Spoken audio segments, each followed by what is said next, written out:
Yeah, pop media especially has been emphasizing the little gray aliens and the little robotic ones and the ones that people don't like. They don't like their experience with them until, and this is significant, until they really find out the details. Regression is the best way that I know of to do that. And then they begin to understand why these beings are doing medical exams and taking tissue samples and all kinds of things from our bodies and putting in implants. And that if they don't understand that, that just seems like a terrible intrusion. And I'm sure I would feel that way too. But when they find out the details, that makes sense. We would probably do that too if our species was dying out, like a lot of them apparently are. And but anyway, a lot of attention goes to the scary stuff, a light in the sky, and somebody's frozen in fear, and that does happen. But the beautiful thing is that there's so much more to it than that. And out of all the mix, I have heard again and again and again of not only those types of beings, but these wonderful ones that we're absolutely delighted and privileged to know. So we have a picture up here of these two women. Allegedly, these are either for real Pleiadian women. In fact, I think that the one over here has claimed that she is from the Dal universe, D-A-L, and this one from one of the Pleiades planets. And a lot of the people who have experiences with these positive beings, they realize that, from our point of view as humans, which is very subjective, that we tend to think they're very attractive beings. I've had so many beings described to me as being, wow, really, really attractive. So here's a close-up of that, one of those people from the Pleiades. And also we have a drawing. It's too bad we can't really get photographs of these beings. There are a few photographs I have in my collection of some of the little white types and little gray types that I believe, through government sources, are actual photos. But in terms of the other beings, I think the best that we can do often is to get a forensic artist's depiction from a description of the person who actually experienced that type. So these are called Pleiadians. A lot of these beings, they don't react the way that we do. They don't smile. Now maybe they do in private with their own kind, but our people don't seem to see a lot of change of expression. And some of the beings definitely, have said they don't have any emotion at all. They don't have the apparatus in their bodies for emotion. And that's one of the reasons, one of many, that they're very attracted to human beings and want to study us. And look at how these weird beings, humans, behave, negatively and positively as well.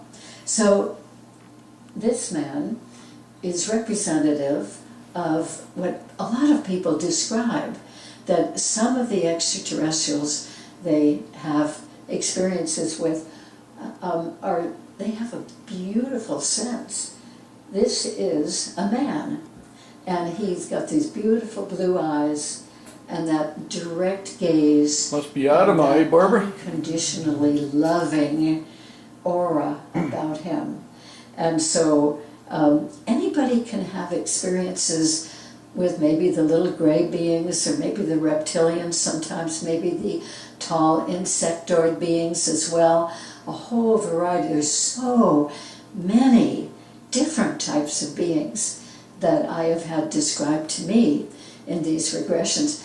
And also, a lot of those people have some of their experiences with these beings.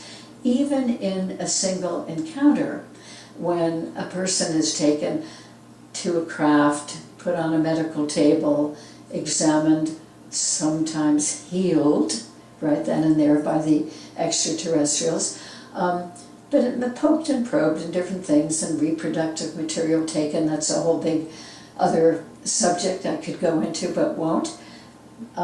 Anyway, but then after the physical medical part of it, they're very often taken into a different room and what we think is a craft, and then they have encounters with some of these really lovely, wonderful beings. Now this is one artist's depiction of the attitude that a lot of people have, that oh, I want to see a UFO. I know so many people who, oh, they really want to, and maybe once in a while they do, or maybe they've waited for years and years and still want to, or they want to see another one.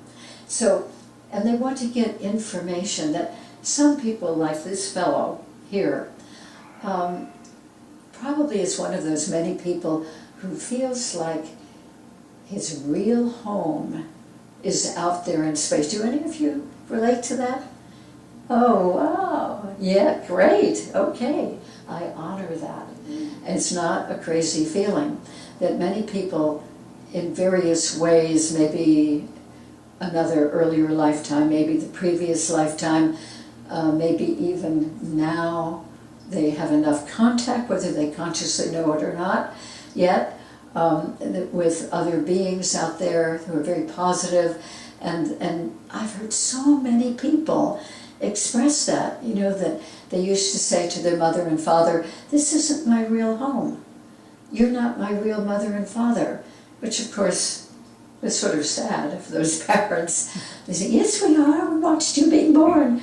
But anyway, they have that larger, deeper feeling that somehow they're from out there. They can't put it together with what we know mostly in the world, and that their true parents really are somebody else, their true family.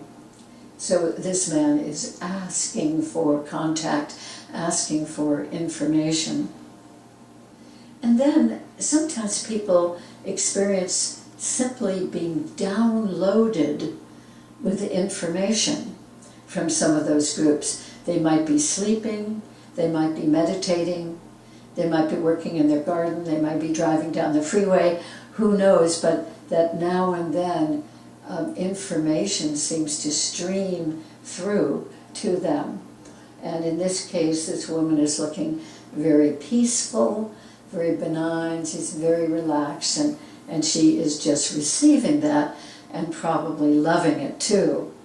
A man I met years ago from France was having experiences, and he said, but nobody believes me there in France. I met him in this country, and but he said, I keep having experiences with these glorious beings. They're not here on earth. Sometimes I'm taken to be with them. Sometimes they come and visit me here wherever I am, and they give me love, unconditional love. They give me information, they give me inspiration. So he painted this picture of one of those, and this is another one of those beings that he met. And in all cases, they're described as just having this lovely, peaceful sense of benevolence, of love. And it's a beautiful thing. These people have great experiences.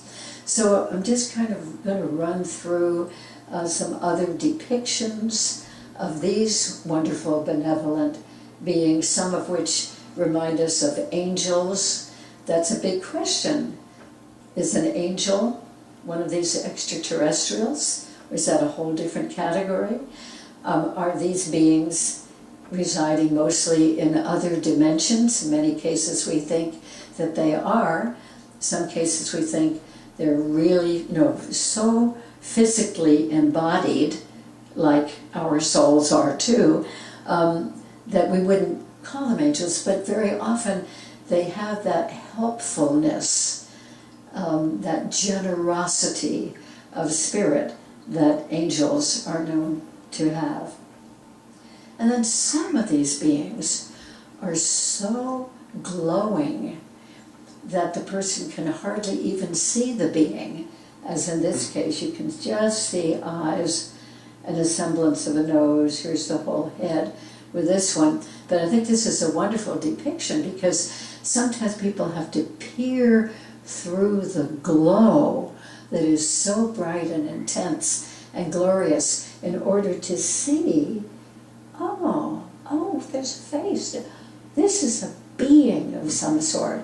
And often those beings will tell the person which dimension they are from. Like this could very well be an 11th dimensional being. I've had a couple of my people have experiences with beings that were so glorious and so brilliant and bright that mostly what they see is light. And then that being telepathically talks to them and talks about the dimension. And with one of my clients I did many regressions with, she had all kinds of beings, you name it. She had encounters with them. And then one time she was taken on the craft by one of her more familiar beings. And when she got onto the craft and taken into a place where he was sort of sitting on a throne, it was just dazzling with bright light. And the other beings around her were clearly seen, because they weren't glowing like that.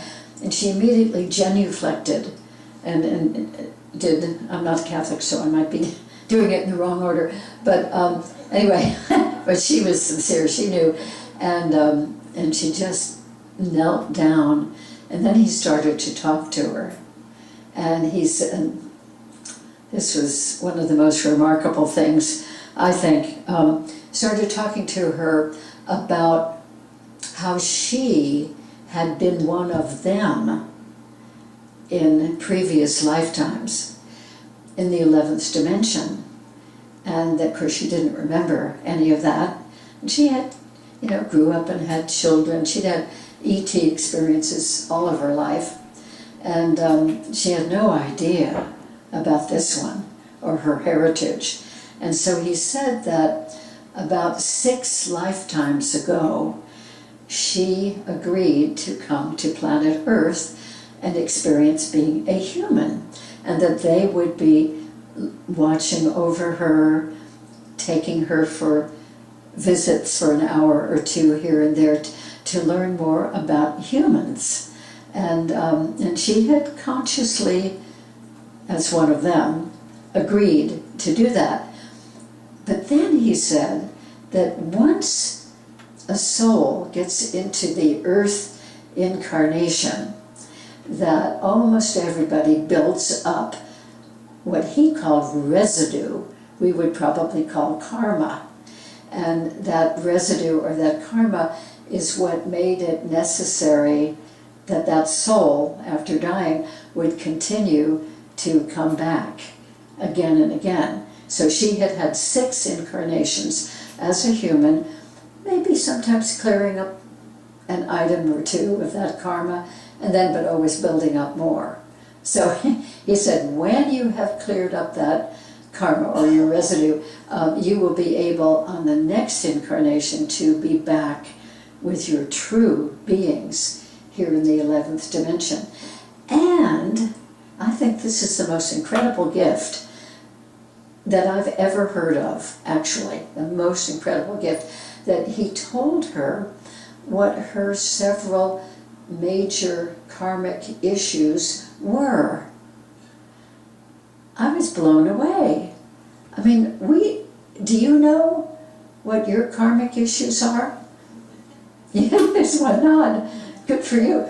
And I mean, I get a sense sometimes of a couple of mine, but to have that laid out so that you could go ahead and work on those and maybe clear them up, that's why I think it's such an incredible gift. So anyway, she's still going on with her physical life now as a grandmother, you know, and I don't know if she's working on those issues, but they were spelled out, which I think is so great. Now, here's another example of a being, and some people experience, the being is actually in here. You can barely make out a head and arms, probably a robe, but then all this light that radiates from the being. But these beings can always talk telepathically to the person who experiences them, and the messages are very important to them, very worthwhile. Many of you have probably heard of the Ashtar command, and I mean, they are apparently exceptional beings. I don't know a whole lot about them, but they're very intense, very direct, very benevolent, very loving, very inspiring. And I love this little detail, his hand up like this, just radiating out. And then, so we're getting into the area now of even just where you can see a being, and yet the aura, the energy field is so bright, as in this case. And here's another being down here, and then all of this light and energy and radiance, and that's what some of these people do experience actually in regression. And then this being, glowing, lots of light, beautiful aura, very, very peaceful. So it may be that what we think of as the ascended masters and angels, you know, may be all part of this. Maybe it's difficult to really delineate, you know, who is what we would designate as extraterrestrial and who as a different spiritual kind of being. So here are these lovely ladies, and I love this picture because of all of these sparkles of light. And the woman that I worked with for 11 years and 60 at least regressions, that she and her sister used to share a room when they were children. And I've met the sister several times, she validated this. And they would see sparkles of light coming in either through the wall or the closed window and circling around in the room and then settling down eventually after a few minutes, in which the kids were, the fairies are here again. They loved them and they really wanted their mother to come in and witness this, and the mother never did. She would probably actually switched off in her room, made to be not conscious while these things were happening. And but then, so they loved the little sparkles, and they knew that sooner or later they would settle down into being three little short white, pure white beings. And my client said, "Oh, my three little white guys." She always called them my three little white guys. I love them. And they would take her for whatever experience that she was going to have with any kind of being. So sometimes they take her to have an experience with a reptilian or a mantis being or a tall white being.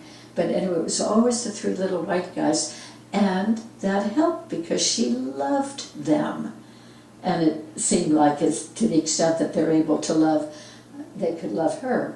And then here's another, you know, there are confederations out there in space. There's one that I heard about from several of my clients who were taken to what was called a galactic federation of beings from all over the cosmos, many to hundreds of different species of beings. And they would have wonderful council meetings, rather like our United Nations, except for the cosmos, certainly a broader reach there.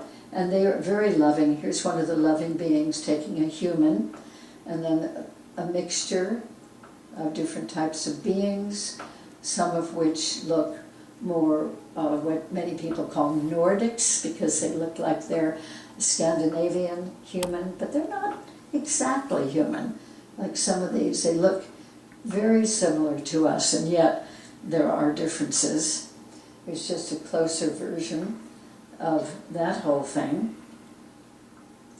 And then sometimes people have an encounter where this face, this vivid face, is right there. You know, sometimes the being is a little bit more at a distance, sometimes right there, and just beaming spiritual energy and beaming information in many cases into the person. Very intense. And this being, sometimes they float. They seem to be so light in constituency, and they, you know, float, and they have lots of light and orbs and bubbles. And this one, my client was describing, was so bright that it almost seemed like he had flames around him. And this one, sorry about the picture being so far down, but a lovely being, lots of hair, lots of light, beautiful face, very peaceful. One of the things that these people who experience them keep mentioning again and again is how peaceful they are. Even when they're very intense and these bright eyes, there's such a calmness about them, like you couldn't imagine there being ever nervous or anxious like we get. They're just so calm and steady, and it's very reassuring for the people who experience them. And then this being, so many of them have a sense of really sending light to the person through their hands, and there's this wonderful glowing sense of that. This one has a suggestion perhaps of wings. You know, whether angels really have wings or not, I don't know. We think they do, but it may be that when people see an angel, which I suppose doesn't happen terrifically often, that there's so much light around them that it reminds them of big wings of the angels. And then this one, some of them are more sort of quiet, but they appear to the person sometimes when the person really needs it, is really having a very bad time, bad situation. And this one, looking a little bit more like what we might think of as an extraterrestrial, but lots of light, and again that calmness, that steadiness. And this one is one of my favorite pictures. I think this woman, and she may be other dimensional, I don't know, she looks to me so caring, so compassionate, is so tuned in to the person, so loving. I mean, isn't it nice, you know, with all the ooga booga stuff that we've got going on this planet, and wonderful stuff too, that, you know, that there are beings like this, and I think, you know, hopefully they can inspire us to be more like that, loving and compassionate and patient and caring. And then this being doesn't even have a face, but he appeared to someone and just had a wonderful sense about him, a sense of strength. And this one, do you see this like I do as just a phenomenally caring person? You just tuned in and accepting. So again and again, my people who experience any of these just say they're unconditionally loving.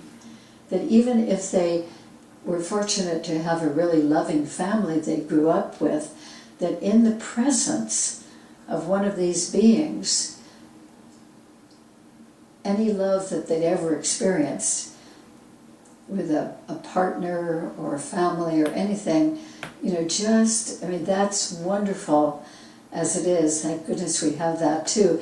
But that just can't even begin to compare with that total, all out, but not pushed on the person lovingness as we see in some of these beings. And here's a female being like that. Very, very loving, gentle. They have such a sense of presence. I know that with some people in your life whom you relate to, you really feel a connection. You feel like they're right there with you.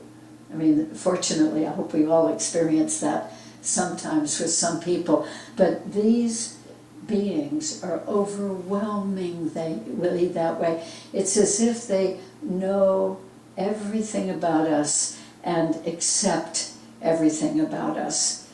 No matter how much we don't like certain aspects of ourselves and we see our shortcomings, they love us right through that.